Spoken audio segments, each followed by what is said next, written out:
The first ion storms arrived 2 weeks before the Khesari Armada appeared on the edge of the solar system.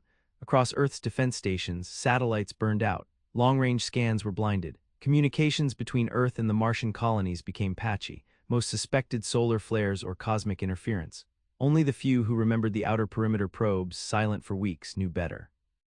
By the time the first carrier vessels blinked into the orbit of Neptune, the United Earth Alliance was already in a state of global emergency. Humanity had known war. It had known extinction-level threats from itself, but it had never known this, not a Cold War or even a hot one, but a total burn. The Khesari were not raiders, not traders, not explorers. They were doctrinal conquerors. What they called the Eminent Edict was not a declaration of war, but a statement of fact. Civilizations that resisted were to be erased to preserve cosmic order. Those who surrendered were assimilated, their cultures dismantled and archived like extinct species. Anything else was considered entropy, and entropy, by their code, had to be cleansed. On the UEA flagship Resolute, drifting silent in Mars orbit under stealth power, Admiral Isabella Rourke stood at the central holotable. Her face was unreadable, but the room was tense, filled with generals, physicists, historians, and insurgency operatives.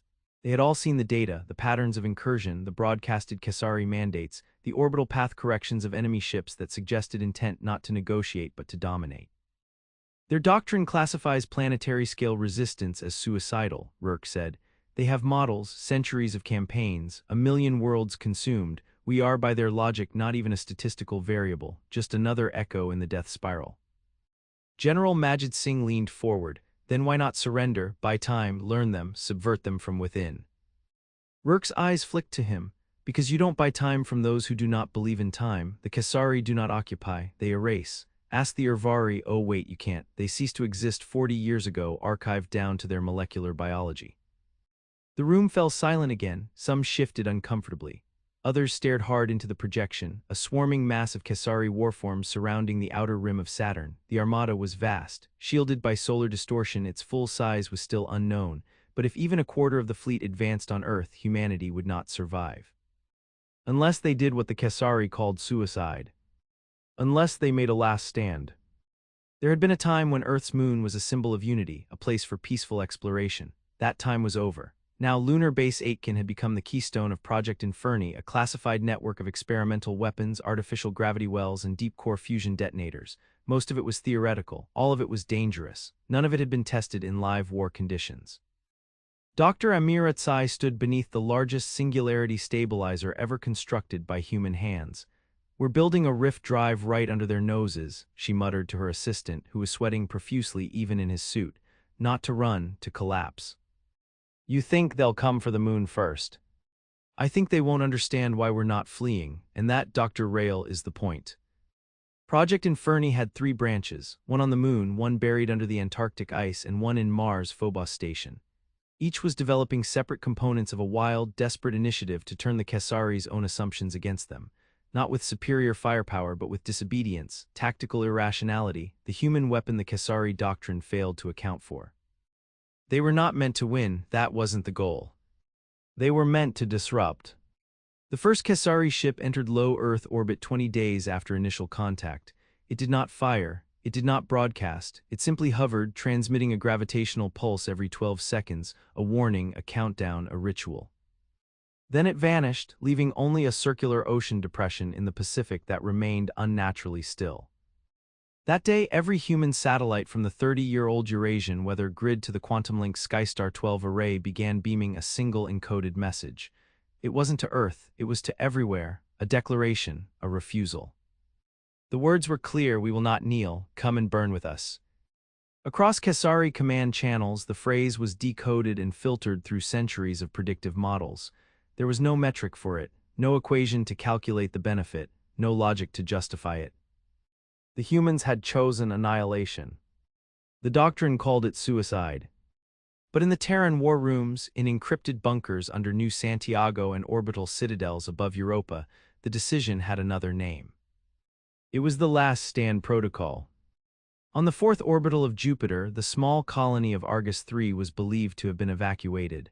When a Khesari scouting fleet approached, they expected to find silence. Instead, the fleet was bombarded with an electromagnetic distortion field that fractured their sensory lattice.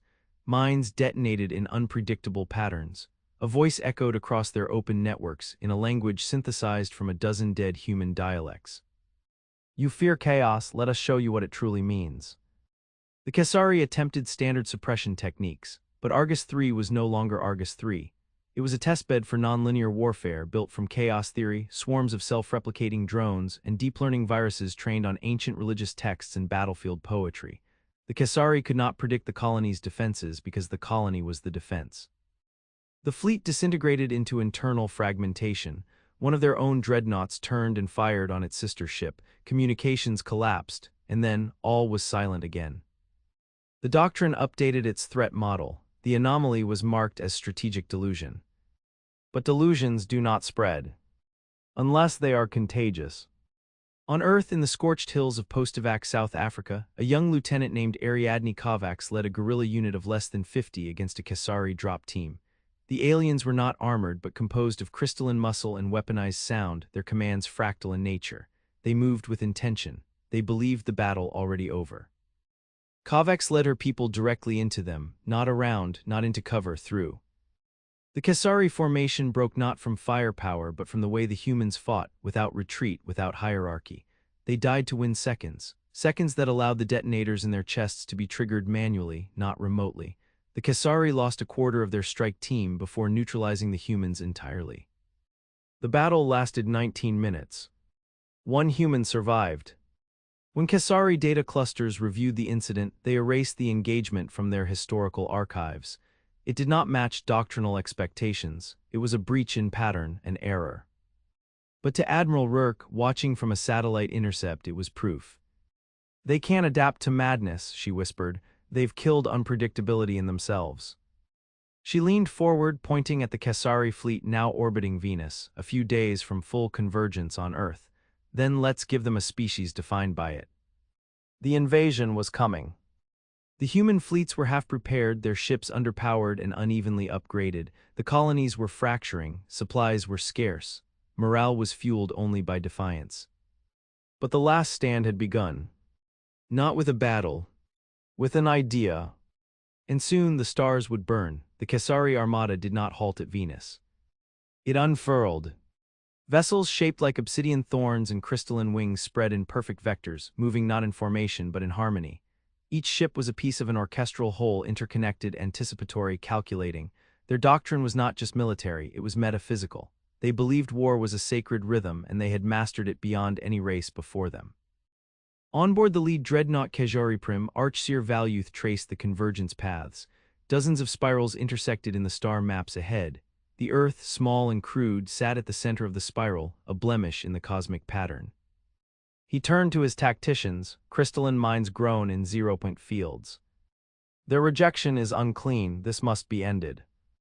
A nod passed between the processors. Human refusal propagates corruption. The longer it persists, the less accurate our outcomes. The rhythm decays. "Then let them be the last anomaly," Valuth said, "and let the fire speak our law." As the fleet advanced, Earth's skies began to fracture under the weight of its own defenses. The orbital kinetic platforms lit up in lines of violet and red. The Resolute, leading the UEA Battle Group Alpha, emerged from a Lagrange point with a dozen destroyers in tow, each bristling with projectiles, lasers, and newly refitted railguns designed not to kill, but to shock, to break Khesari cohesion. The first engagement lasted 6 minutes. Human losses severe. Khesari losses minimal. But in the chaos of plasma trails and electromagnetic bursts, one human ship, the Caldera, vanished behind the moon and did not reappear. It had gone dark. By design. Beneath the Antarctic ice sheet, Project Inferni Phase II activated its singularity countermesh, a web of quantum-linked explosives surrounding a man-made black hole maintained just below detonation threshold. It was not a bomb. It was a trap. Dr. Riku Marin, former quantum ecologist turned weapon architect, stood before the core containment chamber. The entire facility was humming, sweating, creaking under tension. "You really believe they'll enter atmosphere?" the technician beside him asked, watching the tremors shake the upper plates. "They have to," Marin said, "because they don't believe we'd be this stupid." "And we are." He smiled. "We're human. Stupidity and brilliance are often indistinguishable from a distance." Above them the ice cracked with seismic echoes, not bombs, not tectonics. landfall, Khesari warforms in the upper strata. The trap was set, and the bait was real. In orbit, the caldera was not drifting, it was lurking. Stripped of most armor, hull repainted with energy-diffusing polymers, its engines silenced, the ship had gone into low orbit over Khesari Fleet Command without being seen. On board, Captain Merle Dawes crouched over a blinking holofeed. Her fingers hovered above the ignition command. "Is it armed?" asked Ensign Tuval, sweat running down his temple. "Phase 1 Ripper mine, nanoplasma-tipped, gravity-bound. It won't destroy their core array," she said, voice dry, "but it'll corrupt their prediction grid. That'll confuse them. That'll piss them off." She keyed the trigger. The mine released silently into the dark, drifted, then ignited in a blink, microscopic plasma tongues licking at the Khesari relay tower. No explosion, no heat, just data death, corruption bleeding through crystalline networks. Seconds later, the caldera reactivated full burn and plunged straight toward Earth. It was already under fire when it hit the atmosphere. But the message had been sent. The Khesari didn't understand the blast pattern. Their simulations failed to resolve the human behavior models. New projections offered irrational probabilities, variables without causality. Tactical prediction efficiency dropped 6.2%. A warning spike. The Doctrine did not account for enemies who weaponized disorder. Valuth convened the choir of ascendants, their minds interfaced, shimmering in cascading harmonics. "We are falling into their chaos," the central node sang. "They do not fear destruction, they do not seek preservation, they invert the rhythm." "Then we must accelerate the right," Valuth replied, "end the error before it propagates." Orders were dispatched. Planetfall initiated. A full Khesari harvest fleet entered Earth's atmosphere, their engines burning violet and blue, carrying with them titanic landers and terra-conversion engines designed to rewrite planetary matter into crystalline sanctuaries. They were descending over Africa, Asia, the broken spine of Europe. Humanity did not intercept them. Humanity waited. In the ruins of Istanbul, inside the shattered bones of a museum-turned stronghold, Commander Jalal Atash studied the seismic feeds. "They're coming," he said to his squad, 10 soldiers, a radio operator, and a child carrying water for a jury-rigged fusion coil. "They'll land hard," his second-in-command muttered. "They're meant to." The team moved through underground channels laced with explosives tied to frequency triggers. They didn't aim to destroy the landers. They aimed to make the land itself uninhabitable, nothing stable, no pattern, every square meter a variable. When the first Khesari legions touched down, they were met with open ground, then sudden detonations that collapsed streets, threw debris, and disrupted even their most stable platforms. They couldn't parse it. To them, it wasn't war. It was insanity. The Doctrine had a name for this too, tactical noise. It was dismissed centuries ago as too inefficient for galactic conflict. Humanity made it a doctrine of its own. From deep space, the Khesari command observed a sudden rise in human resistance effectiveness. Disruptions occurred not in a pattern but in anti-patterns. Psychological feedback among Khesari units showed elevated neural resonance, uncertainty, anomaly stress. Doctrine AI began flagging individual human operatives as entropy nodes. Admiral Rourke read the intercepted transmission from her command chair. "They're starting to see us," she said, "not as insects." "Then what?" "As a virus." She turned to her aide, "Prepare to upload the Mosaic protocol. Send it to all colonies, even unregistered ones. It's time." "What is the Mosaic?" She leaned back, every idea, every fight, every language, every suicidal run and impossible tactic stitched into a unified front. Not a fleet, not an army, a movement. In the asteroid belt, forgotten mines came alive, launching debris fields that sliced through Khesari recon ships. On the ice plains of Europa, indigenous microbial life was engineered into signal scramblers, blinding enemy scanners. On Phobos, rogue AI fragments activated pre-extinction drone clouds programmed to seek and destroy leaders, not foot soldiers. No one location held the defense. No one general controlled the war. Humanity, fragmented by nature, had become a storm. When the Khesari pushed deeper into Earth's atmosphere, their forces began fracturing. Not from weapons, from meaning. Their doctrine demanded order, cause, consequence. But human warfare had become irrational, asymmetric, viral. On board the Khesari Prim, Archseer Valuth witnessed an unthinkable event. A Khesari battleship withdrew from formation, began broadcasting random human poetry lines intercepted in prior skirmishes. Nonsense, encrypted meaning. It confused even the choir. "They are infecting us," whispered one tactician. Valuth's eyes glowed with inner heat. "No, they are reprogramming the rhythm." The choir fell into silence. And from the void, a new directive emerged. One never used before. Total protocol breach, annihilation override authorized. They would burn Earth not as an example, but as a purge. The countdown began. 12 cycles. Then fire. And yet the humans still did not run. They gathered. They dug in. And they waited. The countdown echoed in gravitational pulses. 12, 11, 10. Across Earth, the sky grew strange. Not dark, but distorted, colors refracting unnaturally, auroras twisting into fractal spirals.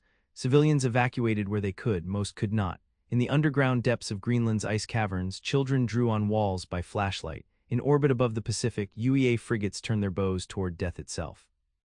The Khesari had broken their own doctrine. Annihilation override, a clause so ancient it predated their recorded expansion. It allowed the burning of an entire planet, no assimilation, no archive, no conversion, total cleansing. Valuth had triggered it with the weight of consensus behind him. To the choir, Earth was no longer a threat to defeat, it was a contagion to erase. And yet the humans had not surrendered. Nor did they scatter. They clustered. Deep beneath the ruins of Sao Paulo in the former megacity's shattered tunnels, operatives of the Mosaic Protocol activated final convergence. Each team had a sliver of understanding. None knew the whole, but together they formed a code. Holographs shimmered in dust-choked vaults. Languages converged: Swahili, Mandarin, Russian, Arabic, Nahuatl, Tamil. Ancient myth layered atop military doctrine. Rituals transformed into launch keys. No artificial system could parse it. This was not encryption. It was culture as weapon. At the nexus of this convergence stood Ella Santiago, daughter of a poet, veteran of the Jovian reclamations, bearer of 5 cybernetic limbs and 1 organic heart. "We are not defending a planet," she told her gathered resistance cells. "We're defending what Earth is, the one thing they can't compute." "What is that?" asked a young fighter, trembling in the silence before impact. "Contradiction." The room roared to life as the final Mosaic relay initiated. In high Earth orbit, the Resolute and its remaining battle group didn't move to intercept the enemy fleet. They dove.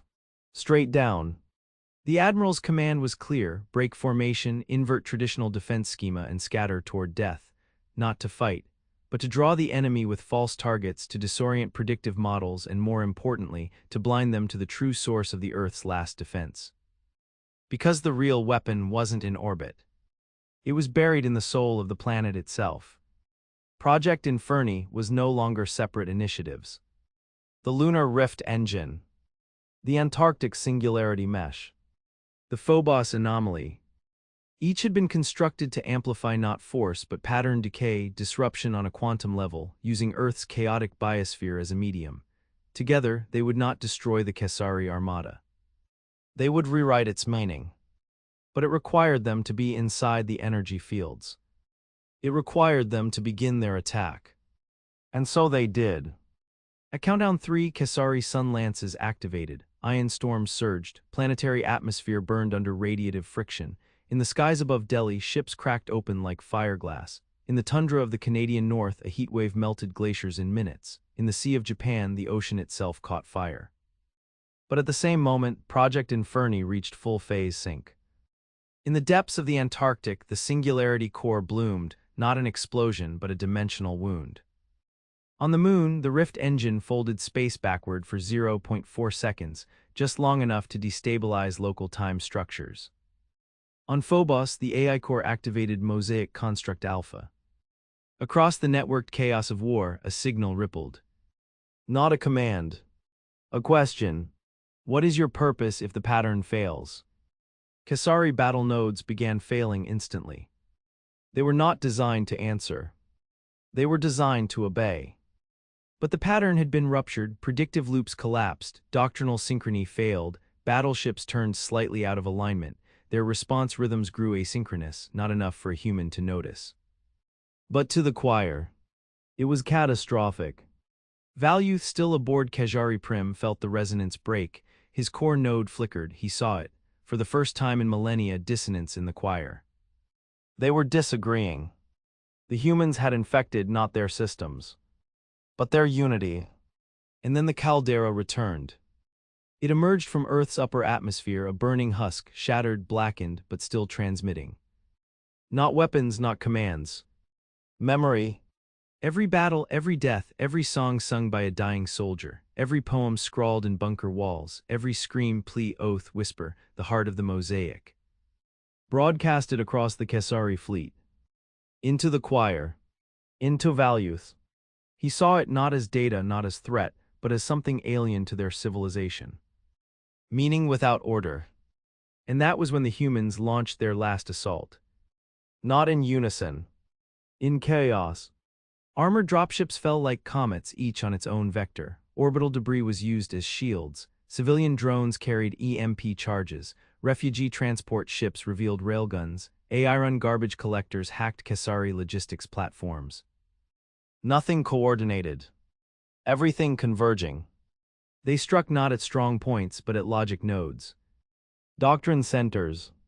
Prediction cores. The very organs of the Khesari war machine. Valuth stood alone in the choir chamber as fractures spread through the crystalline architecture. Harmonics were failing. The fleet was still functional, their weapons still intact, but their belief the doctrine was dissolving. Not because the humans had more power, but because the humans had refused coherence. He stared into the central prism, watched as it flickered through human faces, sounds, emotions his kind could not quantify. They should not have mattered. And yet, he whispered into the choir, now reduced to static. They were supposed to break. And in that whisper, something cracked. On Earth, Admiral Rourke stood atop the ruins of the Resolute's command tower, one arm gone, half her face bandaged. Around her, fires burned, ships fell, ash fell like snow. But in the distance, Khesari vessels were turning. Turning away. Not fleeing. Not retreating. Just breaking off. Disengaging from a war they no longer understood. She opened her comms. All channels, we are not dead. Cheers erupted in bunkers, in trenches, in orbit. But she did not smile. Not yet. Because this was not victory. This was rupture. The doctrine had been broken. The enemy would return. But next time they would not come with certainty. They would come with questions. And that was how humanity would win. Not by being stronger, but by never making sense. The silence that followed the rupture was not peace. It was dissonance. The Khesari fleet, once a seamless instrument of galactic order, now drifted like a fractured melody above Earth. Not destroyed, not banished, uncertain. The Archseer's vessel vanished into a fold space bloom, an exit maneuver meant only for self-quarantine. It left no trace, no transmission, and most ominously, no response to human contact. On Earth, the fires still burned, skies remained bruised, oceans boiled at their edges, but the annihilation wave, 12 pulses to extinction, had ceased at 6. Halve the count. Halve the deaths. And then the doctrine was gone.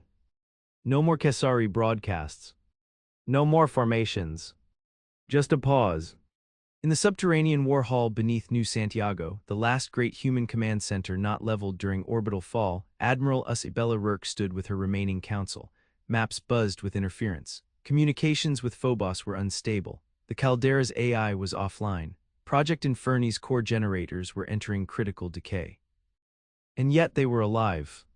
"What's left of our fleet?" she asked without turning. Marshal Aniqui, burnt across one side of his face from re-entry, spoke hoarsely. 17 ships above the ionosphere, 11 capable of sustained orbit, 2 that might be space-worthy long-term, that's not counting what's drifting in the belt. Ground. About a third of our command network still functions, mosaics patching resistant cells, but it's chaos. Rourke's eyes narrowed. Good, let it stay chaos, that's the battlefield now. She turned to a tall, silver-haired woman near the back, Dr. Amira Tsai, leader of the Lunar Rift Initiative. Tsai looked as if she hadn't slept in weeks. She probably hadn't. Status on the rift fields. Collapsing, we bought maybe a cycle's worth of instability in their lattice, but it's bleeding, and they'll adapt. Unless we move faster. Psy exhaled slowly, there's something else. Rourke nodded for her to go on. We didn't just break their doctrine, we infected their lattice with an interpretive virus. Our signal, what we fed them through the mosaic streams, did more than disorient, it embedded subjective meaning. What does that mean? Sai hesitated. It means the Khesari are feeling something they're biologically unequipped for. They're interpreting not with reason, but with fear. In the asteroid mining town of Calidus Station, just beyond Mars' orbit, independent freighter crews began picking up strange readings, Khesari scout drones drifting in erratic paths, their internal cores shattered not by impact but by recursive logic loops. Some of the drones were broadcasting. One signal played human music, old Earth jazz. Another replayed a child's voice, recorded during an evacuation on Europa. A third tried to replicate a human prayer, spoken backwards. Captain Jory Mon, a black market salvager and ex-military engineer, brought one of the drones aboard her ship Fury Bloom. After days of isolation, decryption, and silent stares, she sent a message to Earth. "You need to hear this." She uploaded the signal. The room fell quiet. Rourke listened. The transmission was warped, filtered through alien syntax and synthetic vocal cords. But the words were unmistakably Terran. Why do you fight? What is worth dying without certainty? Back in the choir ruins aboard the abandoned Khesari dreadnought Khesari 6, buried under the ocean trench near the Philippines, a special forces team recovered the unthinkable and intact thought core, the Khesari equivalent of a black box. It was still live. Technically dormant but pulsing. No human AI could interface, but one device could. The Mosaic Protocol. They brought it to Amir Atsai. It took 13 days of interface bridging, linguistic modeling, and psycho-emotional synthesis. On the 14th day, the core spoke. Not in words, not in images, but in shared sensation. Cold logic structure. Then fracture, heat, dissonance, curiosity, terror. Not all at once. In sequence. The core had felt the human assault not as damage, but as transformation. The concept of self-sacrifice had not computed. The absence of logic had created space for something worse than fear. Doubt. Rourke stood before the floating core, its geometric skin flickering with imperfect reflections. "Are you still connected?" she asked. The room chilled. Not in temperature. In meaning. A single pulsed reply, "We await meaning." The implications exploded across Earth's remaining scientific, military, and political councils. The Khesari were not defeated. They were destabilized. And destabilization, Rourke realized, could be engineered. "They sought to erase us," she said in an emergency summit broadcast from Geneva Crater, "because they believed in a perfect rhythm, an unchanging pattern." She swept her hand toward the feeds showing burning cities, shattered fleets, and broken orbital arrays. This is what they feared, not just resistance, not defiance, but uncertainty. Around the world, survivors listened. Rebels in the Himalayas. Farmers in Australia. Children in the collapsed domes of Mars. Scavengers in Europa's frost fields. A new idea was growing, faster than any doctrine could track. Not survival, but inversion. On the edge of the solar system, the outer Khesari fleet had not retreated. It had stalled. Hundreds of ships sat in orbit around the Kuiper Gate, one of the oldest stellar bridges in the known galaxy. They didn't move, they didn't scan, they simply waited. No central command. No doctrine. Inside those ships, splinters of the choir still resonated, some fractured, some silent. But some changed. One ship broke formation. Another followed. Then 5 more. But they didn't return to the front. They scattered. Away from Earth. Into uncharted space. Not in formation. In search. Rourke knew what it meant. "The infection is spreading," she said in a secure chamber inside Lunar Echo Base. General Singh folded his arms. "You're saying we won't have to fight them again?" She shook her head. "No, we'll fight them again, but not the same way." Dr. Tsai stood behind her, arms crossed, voice quiet. "Some will try to kill us out of fear, others will try to understand us. "So what do we do?" asked Singh. "We do what they can't." Rourke turned toward the star map. "We adapt." And so Earth changed. Rebuilding was no longer the goal. It was expansion. Mosaic was no longer a resistance protocol. It was a framework. Culture as encryption. History as data. Emotion as code. Wherever humans went from Ganymede to the asteroid fields, they carried not just tech or weapons, they carried contradiction, confusion, art, pain, chaos, joy. They carried doubt. And that made them dangerous. Months later, in the orbit of a dead world near Tau Origi, a Khesari splinter vessel received a human transmission. Not an attack. A song. Simple, ancient.